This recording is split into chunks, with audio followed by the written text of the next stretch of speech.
नमस्कार दोस्तों, आपके अपने YouTube channel finance and banking ज्ञान में स्वागत है।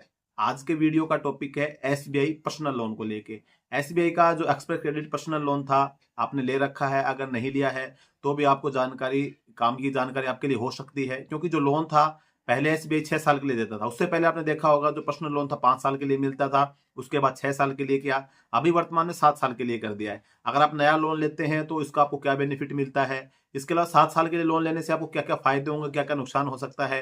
पुराना लोन कोई आपका चल रहा है तो उस लोन के ऊपर आप ये 7 साल की जो अवधि बढ़ी है इसको आप कन्वर्ट करवा सकते हैं, किस प्रकार से करवा सकते हैं, पूरी जानकारी आपको आज की इस वीडियो के माध्यम से मिलने वाली है। चैनल पे अगर आप पहली बार विजिट कर रहे हैं, चैनल को सब्सक्राइब जरूर कर लीजिएगा। वीडियो को लाइक नहीं करते, लाइक जरूर कर देना।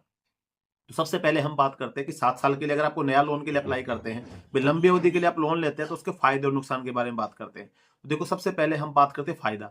7 साल के लिए आप लोन लेते हैं, जैसे आपकी सैलरी, एक एग्जाम्पल के मैं बोलता हूँ कि भाई आपकी सैलरी 40,000 रुपए है, तो आपको एसबीआई क्या करता है कि लगभग आपका 60%, मतलब आपका जो सैलरी का ऊपर ईएमआई बनाता है, तो आपकी लगभग 40,000 सैलरी पे 24,000 रुपए की आपकी ईएमआई बन सकती है। उस 24,000 रुपए की जो ईएमआई बनती है, अगर कम टाइम पीरियड के लिए आप लेंगे तो आपकी जो लोन की एलिजिबिलिटी होती है वो कम होती है। जैसे आपको लोन की रिक्वायरमेंट ज़्यादा है और आप जैसे 5 साल के लिए लेंगे, 6 साल के लिए लेंगे, तो जितने कम समय के लिए लेंगे उतना लोन आपको कम मिलेगा, क्योंकि जो लोन की जो ईएमआई होगी वो ज़्यादा हो जाती है। लेकिन अगर उसी को आप लंबे समय के लिए लेते हैं तो लोन की जो ईएमआई कम आ जाएगी, तो आपकी जो लोन की एलिजिबिलिटी है वो बढ़ जाएगी। जहाँ पे मान के चलो कि 5 साल के लिए आप लोन लेते हैं और वहाँ पे आपको 12 लाख रुपए की एलिजिबिलिटी बन रही है, वही आप 6 साल के लिए लेंगे तो आपकी वो 13 लाख 14 लाख की बन जाएगी। वही आप 7 साल के लिए लेंगे तो आपकी 15 लाख 16 लाख की एलिजिबिलिटी बन जाती है। तो यानी कि आप लंबे समय के लिए जब लोन लेते हैं तो आपको जो लोन की जो एलिजिबिलिटी है वो बढ़ जाती है, आपको लोन ज्यादा मिल जाता है। तो ये तो एक फायदा होता है इसके अंदर कि भाई आपकी ईएमआई छोटी आती है,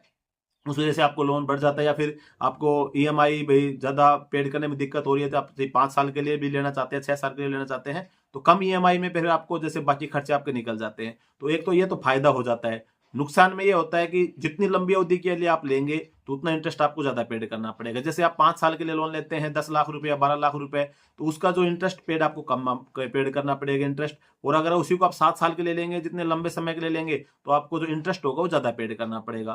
तो ये एक आपको नुकसान हो जाता है। तो फायदा ये है कि आपकी एलिजिबिलिटी बढ़ जाती है, और लॉस आपको ये है कि भाई आपका जो लोन का इंटरेस्ट है वो आपको ज्यादा पेड करना पड़ता है। इसके अलावा अगर आपने भाई पहले से कोई लोन ले रखा है और उसमें अगर आप चाहते हैं कि भी जो ईएमआई मेरी आ रही है, जैसे आपने 6 साल के लिए लिया था या 5 साल के लिए लिया था, और आपको लगता है कि भी जो मेरी ईएमआई जा रही है, ईएमआई जाने के बाद जो मेरे बाकी जो अमाउंट बच रहा है उससे मेरा खर्चे नहीं चल रही है, किसी प्रकार की दिक्कत हो रही है, तो आप उस लोन को जैसे आप दोबारा बैंक से संपर्क करके जो आपकी ईएमआई चली गई है उस ईएमआई, अगर आप कुछ और अमाउंट की रिक्वायरमेंट, तो आपको जैसे आपने 10 लाख रुपए का लोन लिया था, 1 लाख रुपए आपने पेड कर दिया, 9 लाख रुपए आपका बचा हुआ है, तो आप 10 लाख के लिए दोबारा अप्लाई कर देंगे तो आपको 1 लाख रुपए मिल भी जाएगा, और आपका ये जो लोन की जो 10 लाख का लोन था 7 साल के लिए हो जाएगा, तो आपकी जो ईएमआई होगी वो भी छोटी हो जाएगी। तो अगर आपका पहले से लोन चल रहा है और आपको छोटा मोटा अमाउंट की और रिक्वायरमेंट और आप ईएमआई छोटी करवाना चाहते हैं, फिर एलिजिबिलिटी आपकी उस टाइम पे बन नहीं रही थी, तो अभी आप 1 साल के लिए बढ़वाएंगे तो आपकी लोन की एलिजिबिलिटी और बढ़ जाती है। पहली बात तो ये है कि अगर आपको ज्यादा रिक्वायरमेंट नहीं है तो लंबे समय के लिए करने से आपको इंटरेस्ट पे ज्यादा करना पड़ेगा। लोन से झंझट जितनी जल्दी छूट जाए उतना बढ़िया है। लेकिन फिर भी जैसे सबकी कंडीशन एक जैसी नहीं होती है, 2 रुपए सैकड़ा, 3 रुपए सैकड़ा, 4 रुपए सैकड़ा ब्याज लेने से बेटर है कि ब्याज पे लेने से कि आप एक लोन के लिए चले जाएं। तो लोन पे जाने से क्या है कि भी आपको किसी का एक एहसान नहीं रहेगा, आपको बैंक का पैसा है, किस्तों में देना है, आपका जो ब्याज है वो भी जा रहा है और किस्त में आपका पैसा भी पूर्ण हो रहा है, जो अपना लोन है वो भी। तो ब्याज पे पैसा उठाने से दूसरे से बेटर है कि लोन के लिए चले जाएं। बाकी अगर आपको ज्यादा रिक्वायरमेंट नहीं तो जो 5 साल के लिए ले उसको धीरे धीरे खत्म करें, और अगर रिक्वायरमेंट है तो आप इसको 7 साल के लिए कर सकते हैं। तो आपका फायदा नुकसान और पुराना लोन है उसके ऊपर भी आप किस प्रकार से इसका फायदा उठा सकते हैं, यही इस वीडियो में जानकारी थी। जानकारी अच्छी लगी तो वीडियो को लाइक कर देना, चैनल पे पहली बार सब्सक्राइब कर देना, और इसके संबंध में कुछ कोई डाउट हो तो कमेंट करके जरूर पूछ सकते हैं।